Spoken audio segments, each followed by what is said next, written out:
아니 이거 자다가 깨기만 해도 무서울 것 같아요 이제. 예. 어떻게 자 이제 무서워서. 각자 자기 소개해 주세요. 안녕하세요. 저는 영화 잠을 연출한 감독 유재선입니다. 먼 길 와주셔서 감사합니다. 네, 안녕하세요. 저는 잠에서 잠을 잘 못 자게 하는 남편 현수 역할을 맡은 이성민입니다. 반갑습니다. 네, 저는 영화 감독 봉준호입니다. 감사합니다. 오늘 제한된 시간 촉박한 관계로 바로 곧장 본론으로. 이성균 씨 몇 네, 번째 네. 영화예요? 본인 영화 편수 세고 있어요 평소에? 잘 모르겠습니다. 호러 영화는 처음. 알포인트라는 영화 알포인트. 신입 때 찍었고요. 네.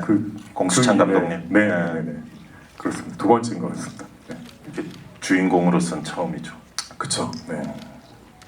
어땠어요? 처음 그 유재석 감독의 시나리오를 받아봤을 때. 일단 감독님이 추천해 주셨죠. 감독님이 너무 아끼는 후배가 있는데 너무 훌륭한 재능을 갖고 있다고 해서 그냥 기대감이 너무 컸어요. 궁금하기도 하고. 근데 뭐 이렇게 보통 기대감이 크면 되게 좀 실망하는 법이 있잖아요. 근데 그 기대감만큼 정말 충분히 너무 재밌게 군더더기 없는 시나리오여서 너무 재밌게 봤고, 그리고 감독님이 유 감독님이 봉준호 감독님 너무 닮고 싶어하니까 현장에서도 막 그런 게 좀 느껴지는 게 있어요. 네. 뭐 어떻게 했길래? 약간 어두운 톤의 의상, 뭐 여러 가지 기타 등등. 네. 아니 그 기대만큼만 좋았어요? 기대 이상 좋지 않았어요? 어떻게 얘기해야 될지 애매하지만 기대 이상 좋았던 걸로 하고요.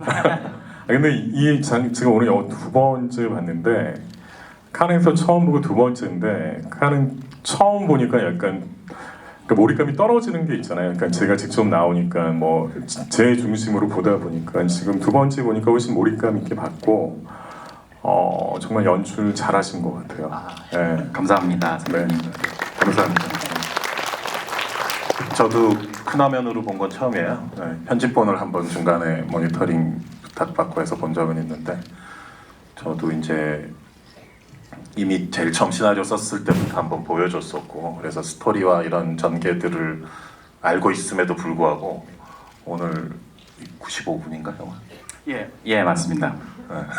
95분 보면서 되게 엄청 빨려 들어가지고 되게 긴장감이 그 큰 화면 처음 봐서 그런지, 그리고 제 옆에 또 관객분들 제 옆에 어떤 분들 계셨는데 다들 그 반응이 완전히 영화에 깊게 빨려 들어간 모습이 기쁘지 않아요? 이런 얘기. 예, 너무 기쁩니다. 감독님 옆에 앉으면은 안 그래도 이제 집중이 안 되고 저는 정신이 산만할 것 같은데 그 와중에 몰입감 있게 잘 보셨다니 너무 다행입니다. 감사합니다. 누군지는 모르겠지만 너무 감사합니다. 아니 내가 아니라 그 알프레드 히치콕 감독이 봐도 되게 칭찬했을 것 같아요.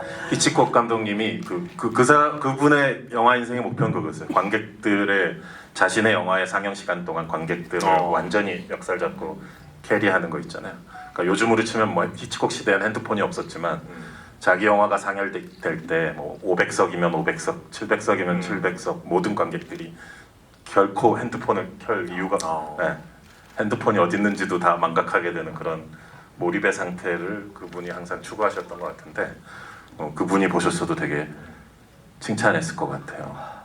너무 과찬입니다. 저도 안 그래도 이번에 거의 처음으로 맨 뒷자리에서 봤는데 그 기준이 핸드폰을 보는 빈도수라면은 저는 이번 영화는 그래도 만족스럽게 성공했구나라는 제 생각이. 아니 제일 뒷줄에서 체킹하고 있었어요 그거? 예, 집중 못하고 이제 반응 살피느라고 이제 저는 그게 저의 이제 어떤 영화여서 네 그렇습니다. 핸드폰이 켜진 좌석에 뭐 번호를 메모해놓고 이런 성격은 아니죠? 예, 머릿속으로만 접수를 해놓은 상태입니다. INTJ인가? INTP입니다.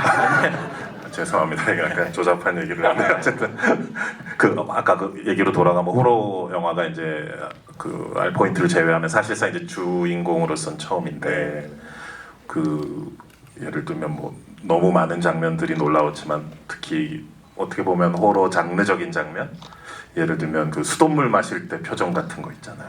네, 그거 정말 뭐 어떻게 준비했어요? 솔직히 1장 같은 경우에는 유민 씨가 리액션하고 뭐 예민해지는 역할을 좀 많이 하다 보니까 저는 1장 땐 냉장고식만 좀 충실히 하면 되겠다. 근데 어릴 때 제가 고래사냥 2의 안성기 선배님이 마트에서 통닭 뜯어먹는 생닭을 생고기 먹는 장면이 장면이 있잖아요. 그래서 그걸 되게 충격적으로 봤는데 일단 그런 장면이 주어졌다는 게 좀 기뻤고요. 아 저도 그런 씬을 찍을 기회가 생겼다는 게 되게 기뻤고 그러면서도 좀 걱정이 됐던 부분이 있는데 걱정. 네. 생선 가시가 목에 걸리진 않을까 뭐 그런.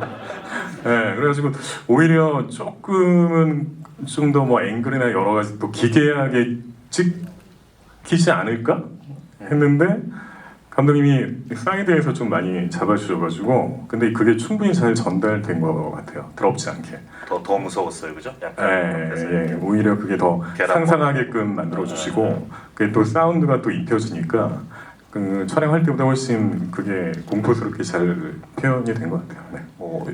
뭐 아까 1장에선 이런 거에 중심 있겠다. 뭐 미리 마음의 준비를 했었다고 하는데 뭐 영화들 사실 뭐 챕터별로 나눠서 준비한 건 아니겠지만 네. 어쨌든 초반에서는 공포감을 주는 인물이었다가 네. 뒤에 가면 이제 공포를 겪어야 상대해야 되는 인물이잖아요. 정유미님이 이제 복주하게 되면서 그 되게 영화 안에서 변화가 있는데 그건 또 어떤 느낌으로 이렇게 뭐 재선 감독하고도 얘기를 많이 나누셨을 것 같아요. 그러니까 3장 같은 경우에는 거의 연극처럼 저희가 찍은 것 같아요. 그 한 공간에서. 그리고 어떻게 보면 그 2장 때부터 수진이가 타이트한 그 눈 타이틀샷이 자주 나오잖아요. 그 변화들이 어떤 포인트가 되는 것 같고 3장 때는 정말 연극 리허설 하는 것처럼 풀샷 연기를 좀 많이 해가지고 그러니까 다행히 유미 씨랑 저랑 옛날 홍상수 감독님 영화를 좀 여러 번 찍어가지고 오키의 영화. 예, 오키 영화 뭐 우리 선이 뭐 그런 영화들을 찍어가지고 약간 그 안에 주고받는 호흡들이 좀 서로 간의 믿음, 훈련들이 좀 돼 있었던 것 같아요. 그래가지고 그 장면도 또 색다르게 그 경험하게 됐던 것 같아요. 예. 그 두 주인공 배우의 케미스트리라고 해야 될까 대단했던 것 같아요.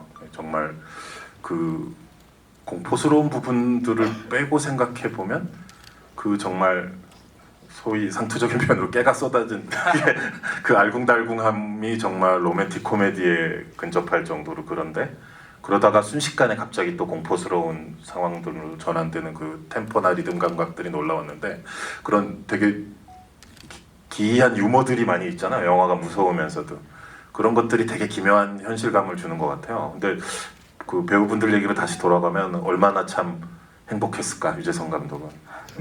신인 감독으로서 첫 작품을 이런 엄청난 배우들과 같이 한다는 게 참 어땠어요? 그 배우들과 처음 만나서 얘기하고 준비하는 과정이? 처음에는 일단 이제 처음으로 이제 일종의 교류가 간접적으로 남아 있었던 게 시나리오를 마음에 들어 하니 미팅을 한번 해보고 싶어 하신다 배우분들이라는 말을 들었을 때 정말 이제 초현실적인 기분이 들었고 날아가는 기분이 들었던 것 같아요. 원체 이제 그 이성균 날아갔다고요? 네네네 날아가는 기분이 들었었는데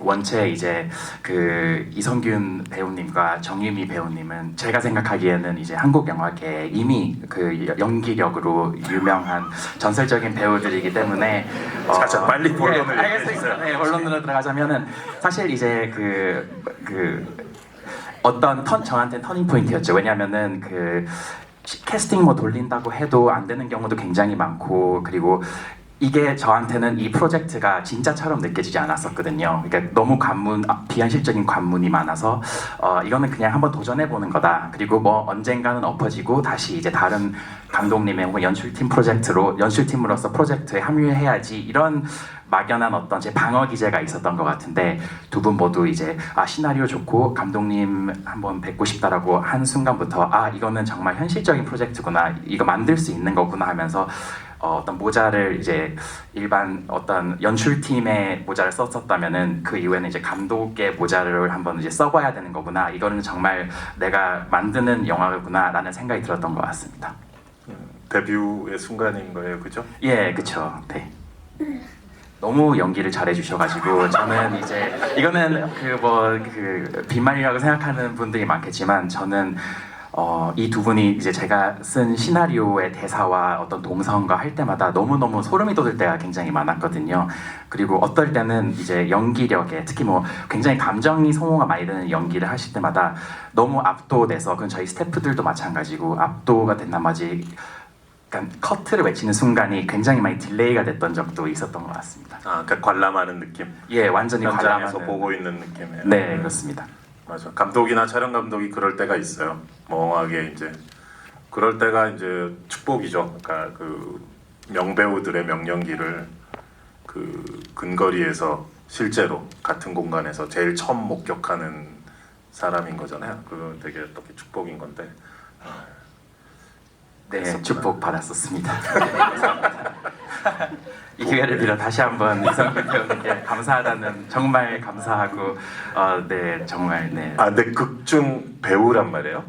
네, 그게 참 그 설정이 처음엔 이제 단역 배우로 왔다 갔다 하면서 이 슈퍼스타인 이성균 씨가 극중에서는 단역 배우라니까 그 자체로 좀 웃기면서 재밌잖아요. 그래서 이제 근데 그것이 영화의 막바지에 가면 이 영화의 클라이막스와 직결되는 되게 강력한 영화적인 어떤 장치가 되고 엄청난 그것이 이제 텐션을 불러일으키게 되는 건데 배우 역할을 해본 적이 영화나 드라마에서 처음인 것 같아요. 더군다나 단역 배우.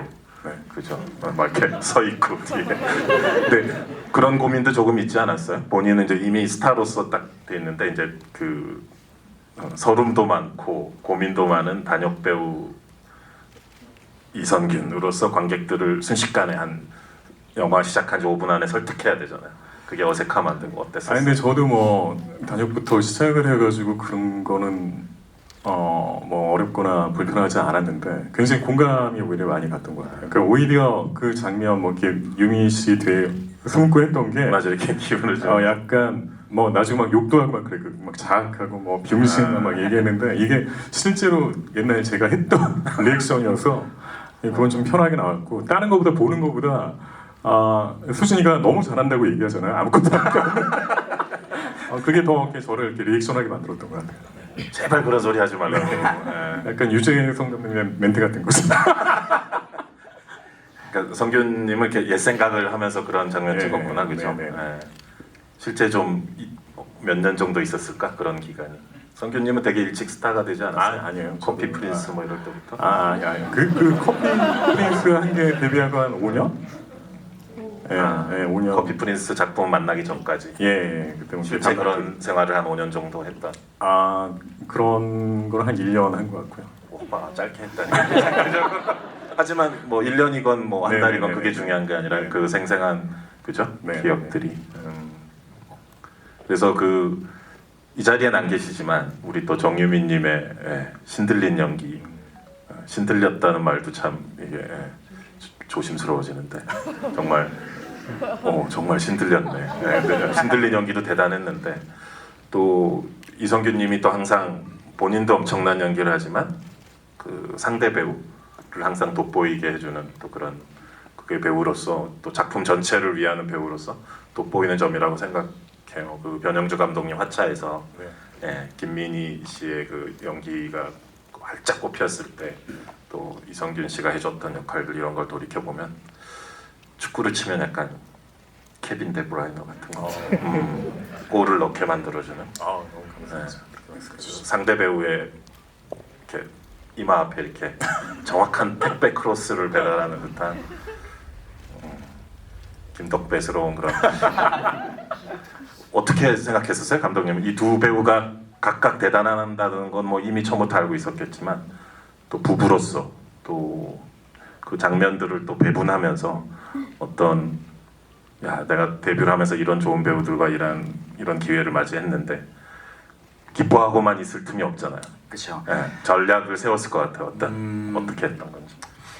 일단 그 말씀하신 걸 이어서 이제 약간 결이 다른 이야기지만 그 정유미 배우님과 이런 기억이 있었는데 정유미 배우님과 이제 이성균 배우님과 동시다발적으로 캐스팅을 진행하고 있었었는데 그 현수를 누구로 생각하고 있느냐라고 이제 이런 대화가 오고 갔었거든요. 근데 왜 그러냐고 여쭤보니까 현수가 이제 해야 하는 연기는 진짜 난이도가 높은 연기다라고 하셨습니다. 자기가 하는 연기는 그냥 하면 되는 건데 시나리오에 표현한 대로 그냥 교과서적으로 하면 되는데 이 지금 현수에게 요구하는 이 행간이 많고 그리고 정말 리액션 미묘한 이런 연기는 정말 연기를 잘하는 사람이 해야 된다라고 말씀을 하셨거든요. 그래서 제가 이성균 배우님을 이제 하셨으면 굉장히 좋겠다라고 이제 말씀드렸을 때 너무 이제 쾌재를 부르시면서 너무 좋겠다고 꼭 같이 했으면 좋겠다라고 이제 그 동시에 이거는 이제 이성균 배우님도 마찬가지고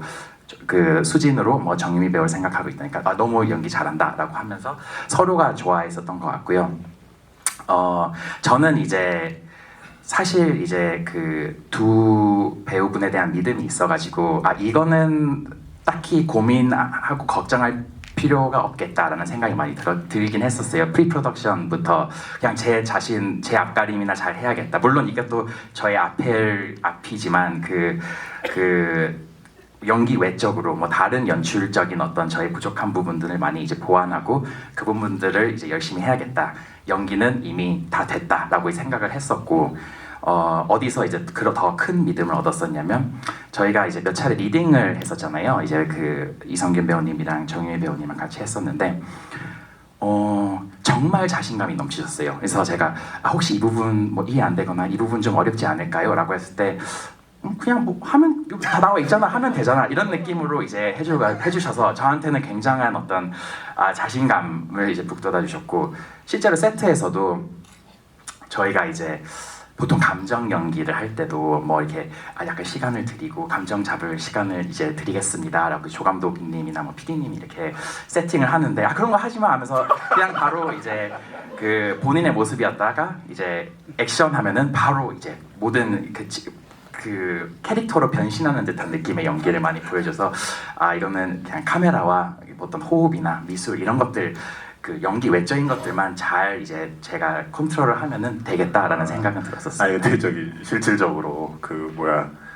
저기 성균 씨 앉혀놓고 프리젠테이션을 하잖아요. 그 귀신과 그 상황에 대해서 그 공포 영화 사상 유례가 없는 씬이에요. 그 정말 너무 기괴하면서 무서우면서도 웃긴 샷인데 그 PPT인가 뭐 파워포인트 놓고 평소 회사원이긴 했으니까 그 귀신이 어떻게 붙었는지를 그 프로젝션으로 파워포인트를 하면서 너무 웃기면서도 무섭고 섬찟한 장면이면서 또 오히려 기괴하다 보니까 사실적이라고 해야 될까?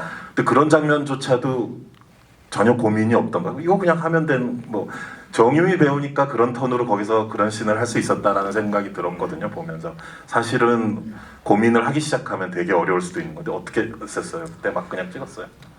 저는 좀 그 장면이 너무 웃겼어요.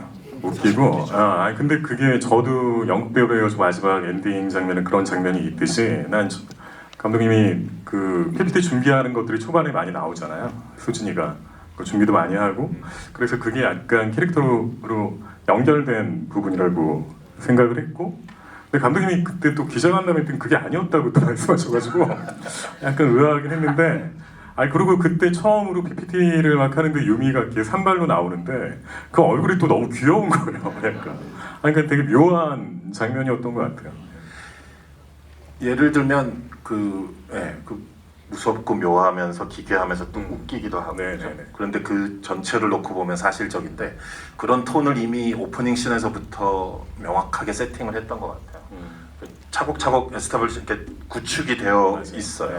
그래서 그 감독이 되게 섬세하게 그런 것들을 배치했구나 구축해 나갔다는 생각이 들었고 특히 오프닝 씬을 보면 이미 거기서 피식피식 웃기고 공포스러운 부분들이 그 오프닝 한 씬에서 꽤 몇 번이나 교차되거든요. 예를 들면 그 아주 간단한 그 리듬도 난 웃기던데 나만 웃었나? 오빠 하다가 야 이러잖아요. 그때 웃으시는 분들이 뭐 큰 웃음은 아니지만 이미 있는데 그러다가 이제 베란다 쪽으로 가게 되면 또 되게 무섭잖아요. 그러다 또 긴장이 확 풀리면서 강아지가 나오죠. 그리고 긴장이 풀린 것처럼 들어와서 이제 자고 있는 남편을 이렇게 탁 때리든가 그죠?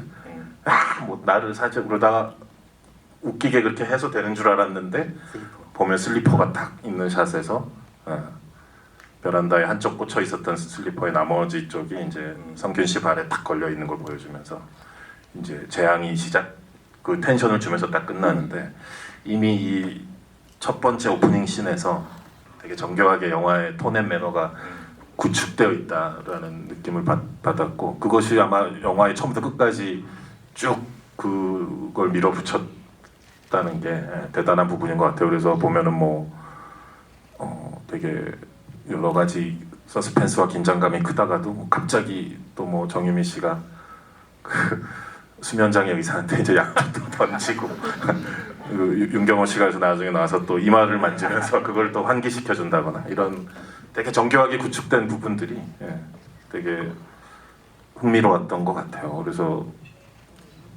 본인이 많이 의식을 했습니까? 이게 공포 영화지만 이러저런 좀 기이한 유머들도 있고 어떻게든 생활감, 사실적인 그 느낌을 유지하려고 하는 뭐 시나리오 쓸 때부터 그런 게 있었어요? 아니면 이제 좋은 배우들과 잘 찍다 보니 그리 된 건지? 뭐 물론 좋은 배우분들과 잘 찍어서 그런 점들이 향상되고 더 자연스러워졌다는 거는 확실히 있었던 것 같고요.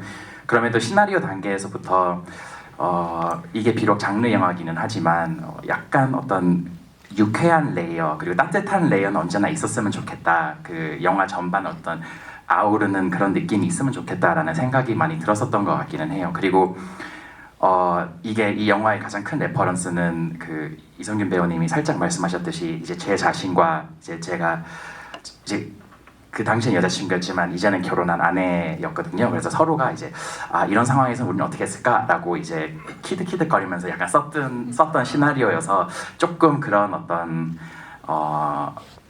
그런 점들이 조금 더 그 강조가 되지 않았나 혹은 지금 네. 지금 신혼이죠? 예 맞습니다. 1년 됐나?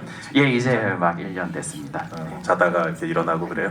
자다가 그 정도는 아니지만 사실 저도 그 약간 TMI일 수도 있는데 그 수면 무호흡증 같은 걸 앓고 있어서 네 그래서 저도 이제 그 이성균 배우님이 제공해 주시는 이제 가끔씩 제공해 주시는 수면 그 테이프도 무조건 붙이고 자고요.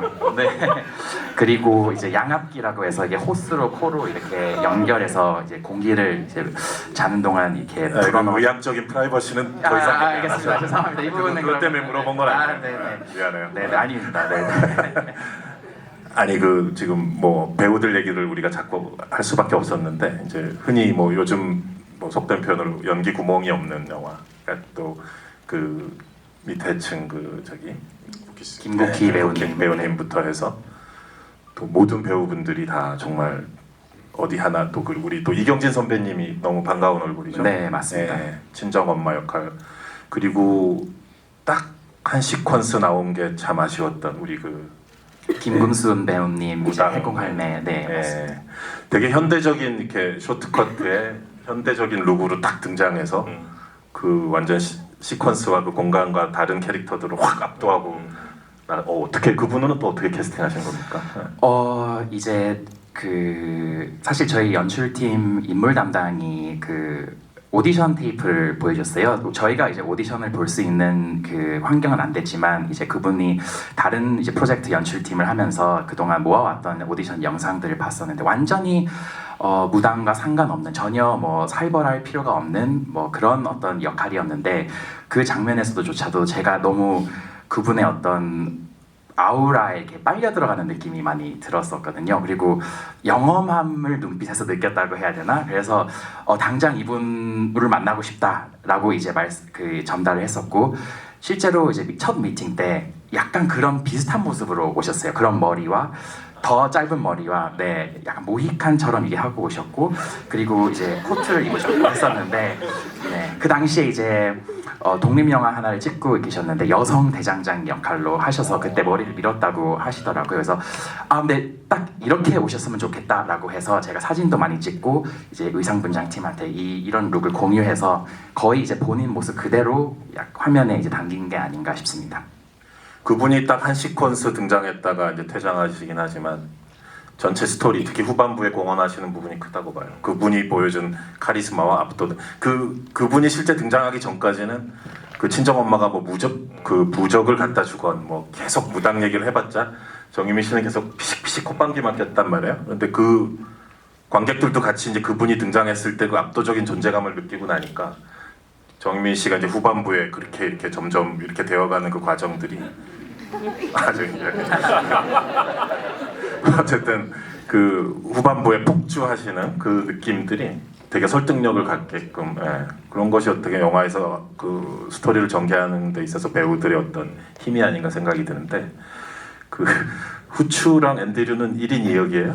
1견 2역? 네, 맞습니다. 1견 2역이고요. 그 이제 연기 너무 잘하더라고요. 네, 맞습니다. 정말 이제 프로 이제 강아지 배우였고 이름은 뽀시기라는 이제 포메라니안인데 보통 이제 데뷔 영화를 촬영할 때 금기시되는 게 두 가지가 있잖아요. 한 가지는 그 아기를 캐스팅하는 것과 이제 강아지 동물을 캐스팅하는 것인데 저희 영화는 이제 공교롭게도 두 개 모두 이제 어겼는데 두 철칙을 어겼었는데 아기든 강아지든 그 어떤 트러블도 주지 않을 정도로 두 배우 모두 굉장한 프로였고요.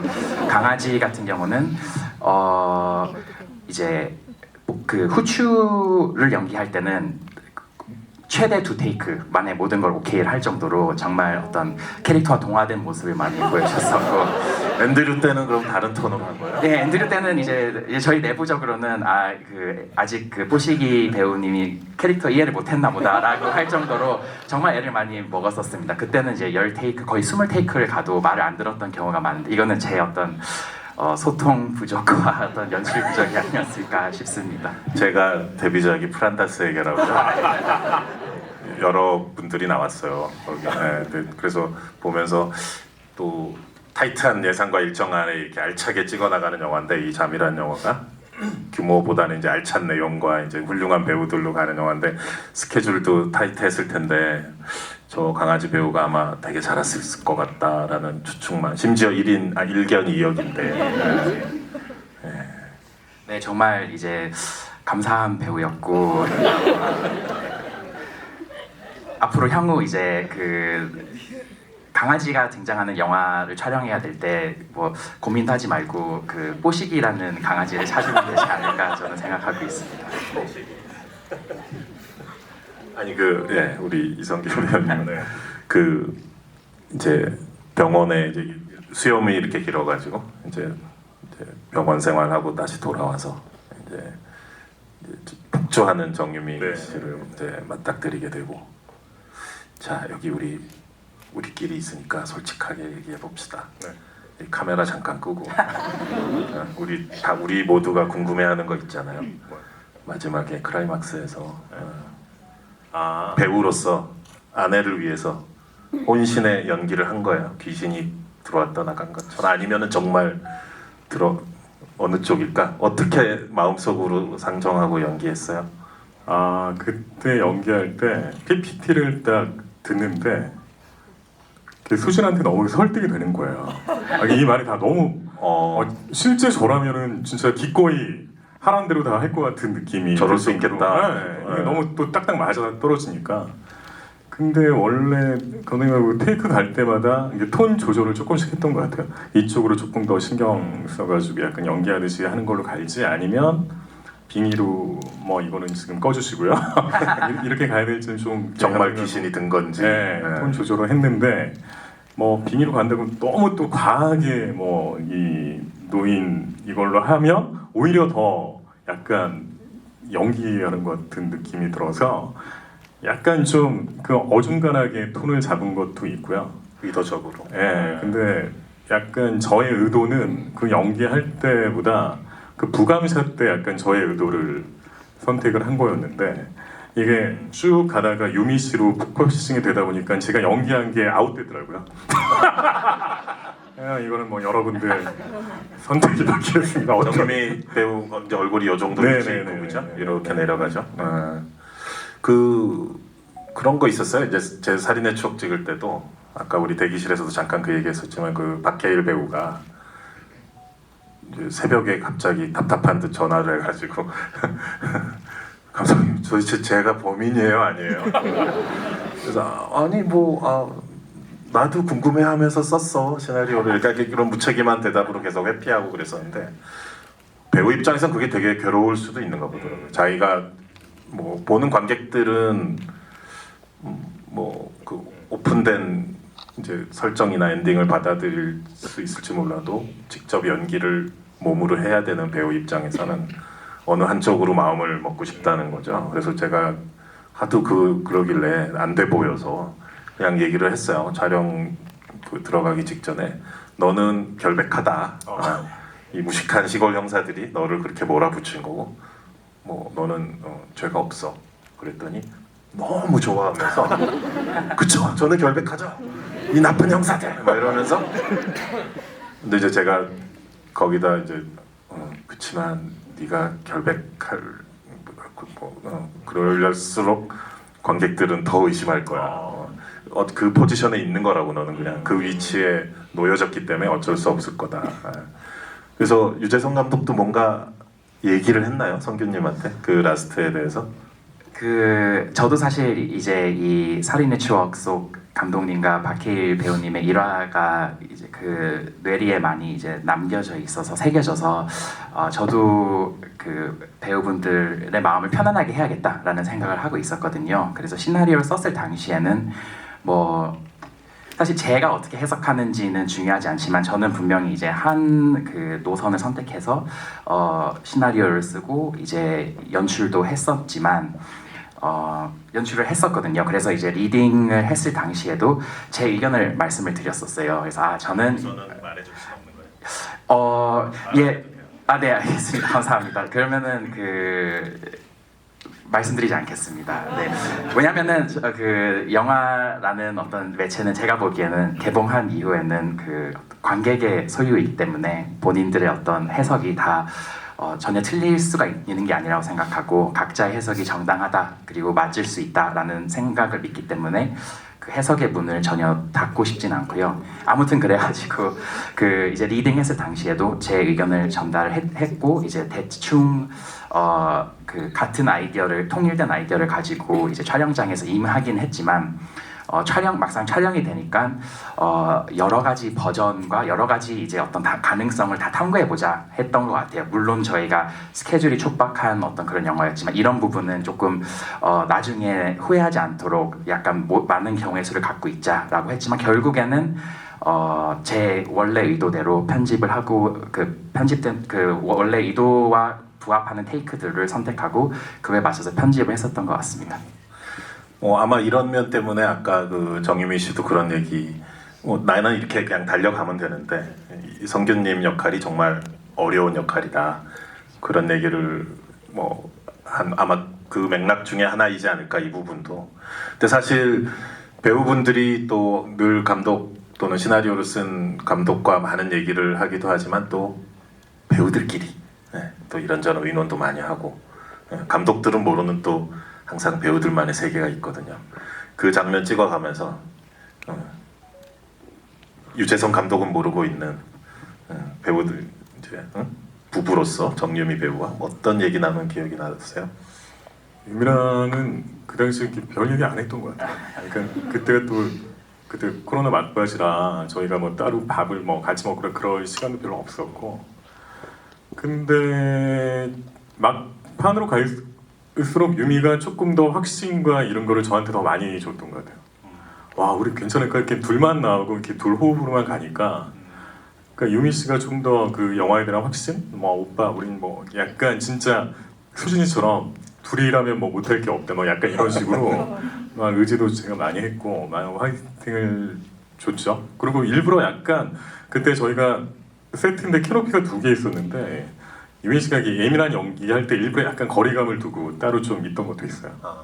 좀 이렇게 좀 얘기 안 하고 좀 더 몰입하고 있으려고 그런 조절들을 섬세하게 해가면서 네네네. 하게 되는군요. 같이 작업했던 경우도 많이 있었지만 그 방금 얘기하다가 이제 자연스럽게 얘기 나왔지만은 정말 물론 다른 훌륭한 배우들 뽀시기 예 맞습니다. 뽀시기까지 포함해서 많은 훌륭한 배우들이 물론 계시지만은 그 앙상블을 이뤘지만 어쨌든 사실 양적 질적으로 이 두 배우가 하드캐리하는 처음부터 끝까지 이게 두 주인공에게 이렇게 많이 집중된 영화 요즘 보기 드물기도 한데 거기에다 또 장소는 사실상 하나 아파트 병원 조금 나오죠. 심지어 그 아랫집이 한두 시퀀스 나오는데 그것도 아마 같은 세트를 재활용했겠죠? 예, 저희가 이제 예산적인 어떤 문제를 극복하기 위해서 모든 이제 씬들을 다 촬영한 다음에 마지막 하루를 이제 그쵸, 그랬을 세 것 단장을 해서 아래층인 단장을 것처럼 네 했었습니다. 그 소품들 교체하고 그죠? 예, 소품들 교체하고 완전히 다른 집인 것처럼 그 네, 미술을 이제 했었습니다. 뭐 실제 한국의 아파트가 그 같은 라인에 모두 똑같잖아요, 집이 모양이. 그러니까 얼마나 스마트하고 효율적인 시나리오예요. 여기 그 김태환 대표도 계시지만은 그 제작자 입장에서는 시나리오가 너무 재밌고 좋으면서 동시에 또 너무 효율적인 그 모든 면에서 아파트 하나에서 두 명의 훌륭한 배우들이 강력하게 끌고 나갈 수 있는. 그래서 뭐 요즘 한국 영화 산업이나 상황에 대해서 이제 걱정하시는 분들도 많고 여러 가지 영화보다는 다 뭐 요즘 OTT나 시리즈 쪽에 대한 근데 여전히 이런 그 상대적으로는 작은 규모일지 몰라도 되게 어떤 스토리와 또 배우들의 힘으로 이렇게 95분을 숨막히게 끌고 갈 수 있고 어떻게 보면 가장 순수한 영화적 힘 자체로 가는 이런 영화가 나왔다는 게 사실 너무 반갑고요. 특히나 그게 신인 감독의 작품이기 때문에 아까도 얘기했지만 이제 두 배우분들이 만나보자고 했을 때 이제 이제 영화를 정말 찍게 되는구나라는 실제로 이런 일이 벌어지는구나라는 느낌이 왔었다고 했는데 그 사실 뭐 저도 오래 전에 그걸 겪었지만 이제 신인 감독이 데뷔할 때 여러 가지 허들과 관문들이 있고 특히나 이제 코로나와 여러 가지 방금 얘기 드렸던 이제 인더스트리의 여러 상황 때문에 너무 힘든 이제 상황들이 많이 있었고 특히 신인 감독들이 데뷔하기에 참 많은 어려움들이 있는 와중에 이런 이제 되게 나름 작고 단단한 보석 같은 영화가 나왔다 저는 그런 느낌을 받거든요. 그래서 오늘 큰 화면으로 처음 이거 보면서 여러 가지 이제 영화가 끝나고 이제 크레딧이 올라갈 때 되게 많은 기분이 들더라고요. 근데 그 마지막 영화를 마무리하는 방법도 되게 단호하고 가차없고 딱 그 정유미 씨 얼굴에서 끝나면서 이성균님의 코 고는 소리가 나오더라고. 그 음악이 다시 나올 때까지 그 숨죽인 객석의 그 느낌을 한번 느껴보고 싶었던 거예요. 음악이 나오기까지는 한 10몇 초가 걸렸던 것 같은데. 네, 아무래도 이제 단호하게 컷을 해버리는 엔딩이기 때문에 그 음악이 곧장 이제 크레딧이 올라가면서 음악이 곧장 나오면 그 여운이 살짝 조금 아쉽겠다라는 생각이 들었었거든요. 그래가지고 약간 그 엔딩의 여운을 즐길 수 있는 정도의 텀을 좀 둬야겠다라는 진짜 기술적이고 연출적인 의도였던 것 같습니다. 오늘 보니까 어때요? 오늘 보니까 엔딩에 대해서 이제 사실 제작사분들이나 투자사분들과 함께 이제 열렬히 토론을 한 게 있어요. 이런 엔딩도 좋지만 또 이런 건 어떨까, 저런 건 어떨까, 다양한 가능성들을 모색해 봤는데 시나리오의 의도대로 그냥 원래의 어떤 계획대로 이렇게 끝난 게 참 잘했다라는 생각이 들더라고요. 네. 원래의 계획대로 지금 네, 맞습니다. 몇 가지 그 뭐 우리 DVD나 블루레이 같은 거 보면 뭐 그 올터네이티브 엔딩이라 그러나 뭐 그런 것들 뭐 수록돼 있는 경우도 있고 그러잖아요. 실제 찍기도 했었나요? 그런 엔딩은? 예, 사실 에필로그를 이제 보험 삼아 한번 찍어두자라고 했었었는데 제 개인적인 바람이 있다면은 이제 정말 운 좋게도 블루레이나 이제 그 DVD가 나온다면은 그 장면을 넣지 말고 그 모든 자료를 폐기해주면 좋겠다라는 생각이 듭니다. 네. 야 역시 단호하다. 멋지다. 맞아요. 감독은 자기 선택에 책임을 져야 돼요, 그죠? 네, 맞습니다. 네.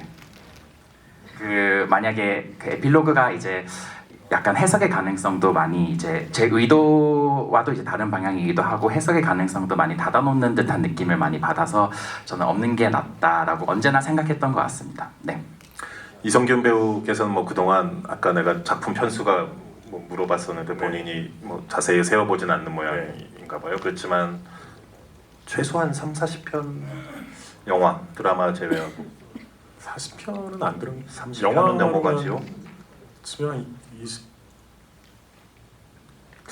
30편? 네. 예, 뭐 작은 역할부터는 그 정도 그렇죠. 될 것 같아요. 네. 그 중에 이제 많은 신인 감독들을 만난 적이 네, 있었겠죠. 네, 네, 그 중에 네. 예. 굳이 뭐 꼭 비교하자는 뜻은 아니지만 유재석 감독에게서는 어떤 느낌을 받으셨나요? 아, 오늘 영화를 보고 그러니까 제가 나오는 영화를 이렇게 몰입감 있게 보는 게 되게 힘든데 약간 어떤 느낌이었냐면 저랑 유민 씨가 나오니까 홍상수 감독님 영화에 히치콕 장르를 좀 입힌 것 같은 예, 그런 느낌을 받았는데 아까 감독님이 말씀하신 것처럼 되게 우리가 큰 규모의 영화는 아니지만 굉장히 영화적인 영화다운 영화가 나온 것 같아가지고 그러니까 감독님 다음에 어떤 영화를 찍으실지 되게 궁금한 감독 같아요. 예, 다음 작품이 자기 자랑. 사실 이제 제가 잠으로 처음 데뷔를 했고 그 아직 이런 개봉도 하지 않았고 홍보 일정도 다 마치지 않아서 다른 작품에 이제 전적으로 집중할 새는 없었는데 그럼에도 이제 이런저런 아이디어가 있기는 하거든요. 그래서 그거 얘기하고 예, 알겠습니다. 네, 맨날 서론이 너무 길어서 죄송합니다. 그 두 가지 영화 아이디어인데 한 가지는 그 미스터리 범죄물에 관한 의 장르인 영화를 한번 만들어 보고 싶고 다른 한 약간 반대로는 제가 이제 관객으로서 좋아하는 장르가 로맨틱 코미디이거든요. 그래서 그런 영화를 한번 도전해 보면 어떨까라고 이제 생각 중입니다. 이 영화에도 이제 공포의 기운에 짓눌려 있지만 군데군데 로맨틱 코미디 느낌이 많이 있어요. 예. 두 부부의 그 알콩달콩한 모습을 보면은 예. 그 아까 참 그 얘기하려다 지나치고 말았는데 그 깐네 영화제 다녀왔잖아요. 네네. 예. 사실 뭐 성균 씨야 뭐 그동안 끝까지 간다나 뭐 기생충때나 깐네 여러 차례 갔었지만 이번에는 그 두 작품이 본인 그 저기 사일런스 네, 네. 네. 두 작품이 깐느에 초청돼서 이제 즐겁게 갔다 왔을 것 같은데 네. 깐느에서 이 잠의 반응은 어땠습니까? 오늘처럼 거기서도 이제 비평가 주관에서 네, 네, 월드 네. 프리미어가 있었죠. 네, 네. 그때 같이 네네네 그렇죠. 상영 그때 처음 때 같이 있었죠. 봤죠. 네. 네. 영화도 처음 보고 네. 그때가 일단 비평가협회 섹션이 초대받는 게 신인 감독이나 두 번째 상업 영화를 찍은 감독까지만 초청을 받는 건데 그게 뭐 경쟁처럼 뭐 누가 1등하고 2등하는 섹션이 아니에요. 그래가지고 거기 초대받은 것만으로도 그냥 굉장히 주목받을 만한 그 감독들을 소개하는 자리이기 때문에 근데 그때가 저희가 한 11시쯤에 상영했나요? 뭐 오전에 상영했음에도 불구하고 많은 분들이 이게 장르적으로 굉장히 이렇게 몰입감 있게 봐주셔가지고 그러니까 정말 기립도 해주시고 그러니까 굉장히 큰 응원을 받는 느낌이었어요. 그러니까 저희가 이제 그걸 통해 가지고 처음으로 칸에서 영화를 처음 선보이고 저도 영화를 처음 봤고 정말 좋은 기운으로 이 영화가 시작하는구나 뭐 그런 기운을 받아가지고 너무 기분 좋았습니다. 네. 뭐 물론 영화제를 위해서 영화를 만드는 건 아니지만 이제 영화에 대한 많은 응원이 될 수 있는 건데 좋은 영화제들이 토론토 영화제 그 미드나잇 매드니스라는 섹션이 있습니다. 거기 보면 뭐라고 번역해야 되나? 심야의 광기. 미드나잇 그 되게 나름 역사와 전통이 있는 섹션이에요. 예. 그 괴물도 거기 있었어요. 근데 그 나름 되게 뜨거운 섹션이에요. 토론토 영화제 되게 핫한 섹션이고 그 되게 많은 관심을 받는 장르 영화들, 호러, 뭐 크리처, 괴수물, 뭐 판타지 영화들 이런 것들이 이제 장르 영화들로 이제 전문화돼 있는 그 미드나잇 매드니스라는 섹션인데 거기서 이제 상영을 이제 9월에 하게 되는 거죠. 네. 그래서 네, 맞습니다. 갈 건가요, 두 분은? 저희 뭐 저는 일단 갈 것 같고요. 그 사실 이제 그 토론토 일정 너무 감사하지만 그 이게 저희 그 개봉 후 2주차 일정과 살짝 겹치는 게 있어서 한 번 더 조율을 해봐야 되지 않나라는 생각이 생각을 하고 있습니다. 내부적으로 간다면은 뭐 약간 짧게 상영만 보고 돌아와야 되지 않을까라는 이제 다녀오세요. 저희가 무대에서 다녀오셔야죠. 감사합니다. 되게 의미가 있는. 그러니까 뭐 사실 뭐 두 분의 스케줄을 여쭤보고 싶었던 게 핵심은 아니고 되게 의미 있는 섹션에 또 이제 깐느에서 출발한 이 작품의 행로가 또 계속해서 지금 여기 한국뿐 아니라 해외 관객들에게도 되게 의미 있는 궤적으로 이제 이어지고 있다는 거. 토론토의 그 섹션에 또 가게 된 거. 그리고 뭐 시체스 영화제도 초청이 되어 있다. 네, 맞습니다. 그래서 시체스는 또 스페인에 있는 이제 한국으로 치면 부천 영화제처럼 오랜 역사를 갖고 있는 이제 장르 영화제거든요. 그래서 가장 이제 훌륭한 장르 영화들이 걷는 가장 이제 어떤 정통 코스 같은 거를 궤적을 밟아가고 있는 거죠. 충분히 그럴 가치가 있는 작품이다라는 생각이 들고 그래서 해외에서도 계속 좋은 반응과 또 해외 제가 듣기로는 이제 해외 배급사에 이미 또 이 영화를 수입한 또 주요한 배급사들이 이제 있는데 그래서 해외에서의 개봉 일정도 있으니까 전 세계 관객들을 되게 만나는 작품이 될 것이다.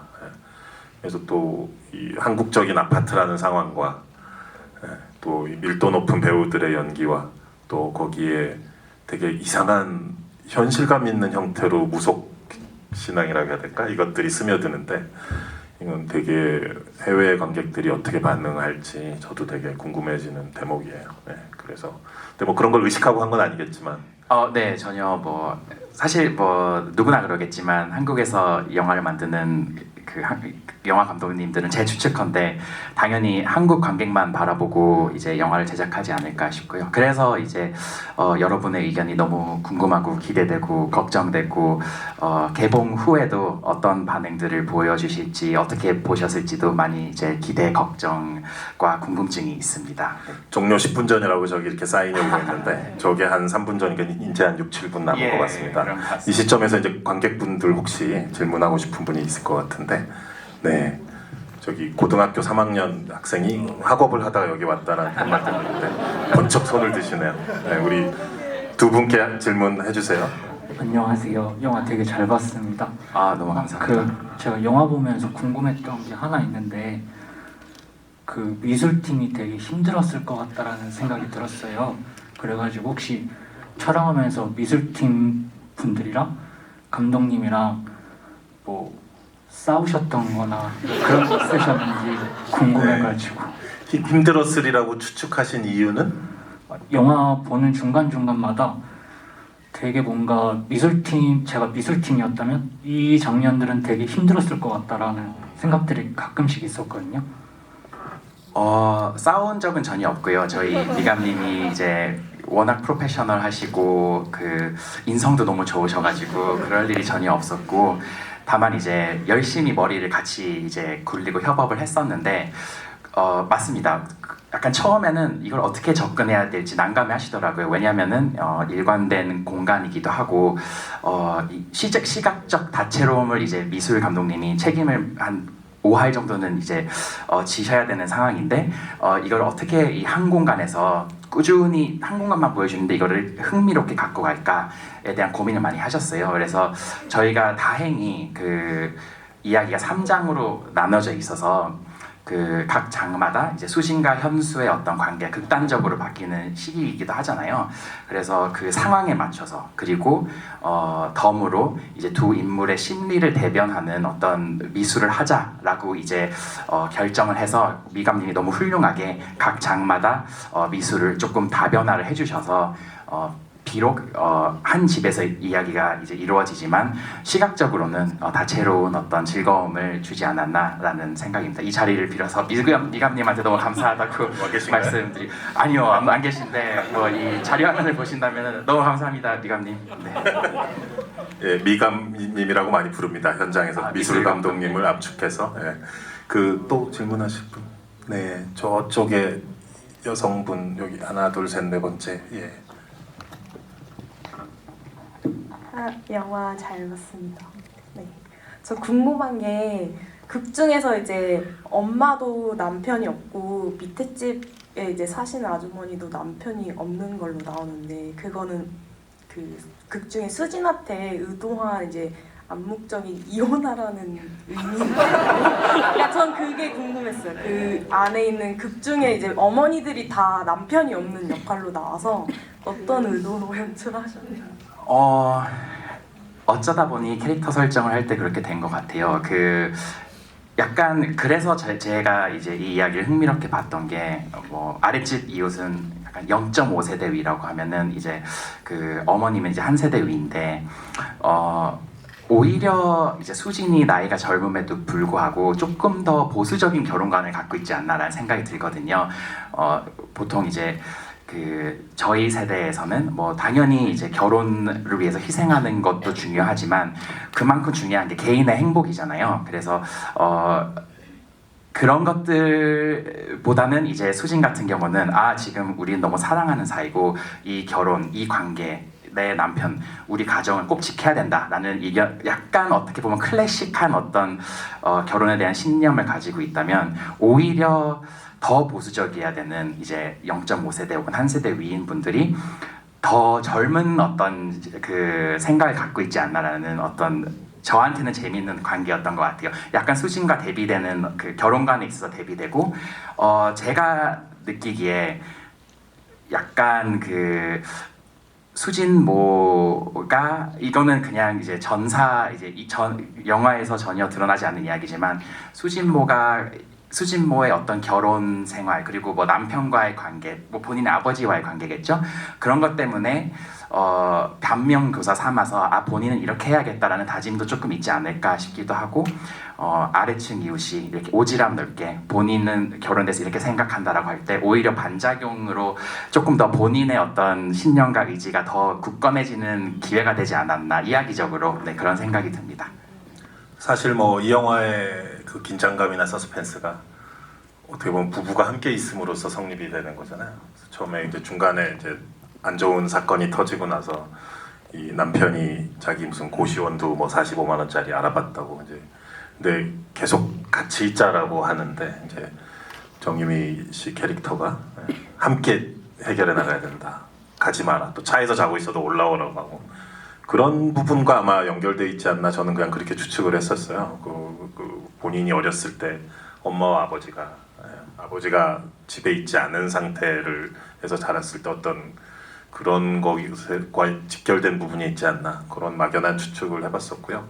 그 마지막 질문은 이제 제가 직접 우리 이성균님한테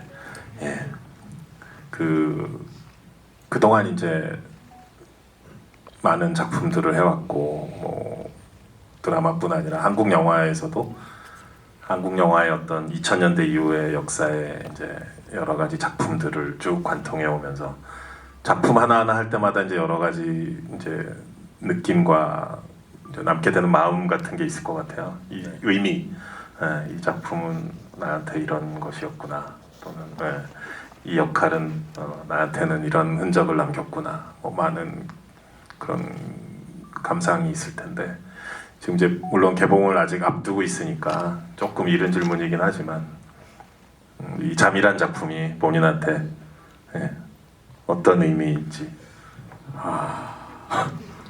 그런 생각을 뭐 깊게는 안 해봤는데 근데 일단 제가 이 작품 선택할 때 뭐 되게 깔끔하고 군더더기 없는 시나리오도 너무 좋았고 뭐 그리고 또 감독님의 뭐 추천도 분명 영향이 있었겠지만 저한테는 약간 유미 씨랑 같이 연기를 쭉 많이 해왔잖아요. 그러니까 뭐 많은 분들이 그 홍 감독님 영화를 대중적인 영화가 아니다 보니까 별로 본 적이 없는데 얘네 뭐 이렇게 같이 많이 했다 그러지 뭐 그럴 수도 있는데 약간 저랑 유미랑 약간 뭐 뭔가의 방점을 좀 찍은 느낌이 있어요. 그러니까 옛날부터 뭐 짧게 홍상수 감독 영화에서 연인으로 뭐 이렇게 약간 관계 비슷하게 계속 만났는데 한 10년 전부터 뭐 어떤 영화가 주어지자면 같이 한번 영화나 드라마를 한번 꼭 같이 하자고 얘기했는데 그 약속에 방점을 찍은 느낌? 그래서 그게 너무 즐거웠던 것 같아요. 배우로서 그런 의미가 참 저도 충분히 공감이 가고요. 마무리하자면 그런 것 같습니다. 그 아까 뭐 좀 너무 거창하게 영화 산업에 뭐 이런 얘기까지도 했었지만 뭐 그런 것들을 다 떠나서 되게 재밌고 유니크한 영화가 나왔다. 그리고 영화적인 영화가 출연했다라는 거 그 자체로 사실 너무 반가운 것 같고 예, 영화의 힘 또 그 우리가 무슨 아바타 뭐 아바타가 나쁘다는 게 아니라 그런 영화들만 우리가 스크린에서 봐야 되는 것이 아니다. 오늘 이 큰 스크린에서 이 작품을 보면서 저 자신이 이제 화면 속으로 이 긴장감과 또 배우들의 압도적인 연기를 보면서 빨려 들어가게 되는 그 느낌을 봤을 때 예, 진정 우리가 스크린에서 봐야 되는 영화들은 뭘까라는 생각도 다시 해보게 됐고 그리고 너무 모든 면에서 새롭고요. 영화의 톤 앤 매너나 아이디어들이나 전개되는 방식들도 그렇고 그래서 저는 분명히 관객들이 이 영화를 반겨줄 것이다 라는 그런 생각이 너무 들고요. 예. 반겨줬으면 좋겠다라는 바람도 있고요. 예.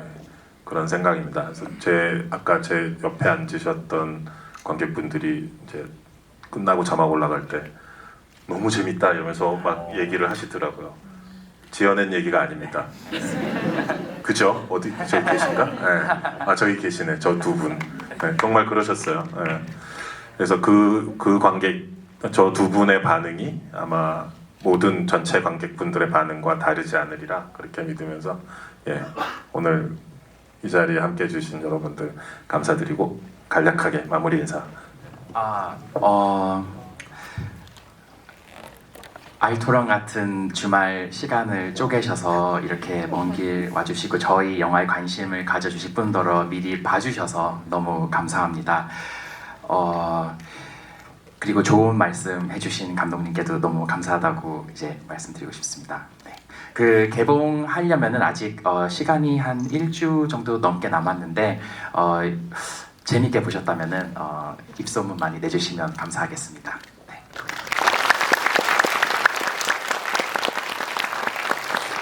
예, 주말에 제 영화 먼저 관심 가지셔가지고 이렇게 극장 와주신 거 너무 감사드리고 오늘 국내에서 처음으로 관객들하고 만나는 자리인데 저 오랜만에 관객들하고 같이 영화 이렇게 본 것도 오랜만이라 그러니까 저도 좋은 기운을 받고 가는 것 같고 여러분들이 먼저 이렇게 관심 가져주신 만큼 영화의 뭐 장점이나 여러 가지가 좋은 게 보이셨다면 이 관심만큼 많은 분들께 좀 홍보해 주시면 저희 영화에 큰 도움 될 것 같습니다. 감사합니다. 네, 감사합니다.